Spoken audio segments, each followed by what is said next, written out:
Аллахым менен дұға күткен, маған дұға жасашы деген барша өз үмметіңнің дұғаларын қабыл қыл. Ауырып жатқан бауырларымызға шипа бер, ауырып жатқан сәбилерімізге шипа бер. Аллахым қарызданып жүрген бауырларымыздың қарыздарын өтеуін өзің нәсіп ет.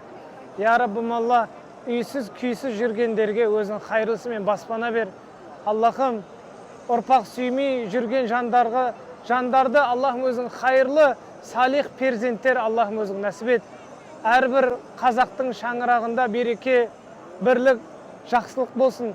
Аллахым халқымызды түрлі бәле-жәледен, қауіп-қатерден, табиғат апатынан өзің сақта, я Раббым Алла. Я Раббым Алла, осы видеоны көріп отырған барша үмметіңнің жүрегінде жасырын болған дұғаларын қабыл ете көр.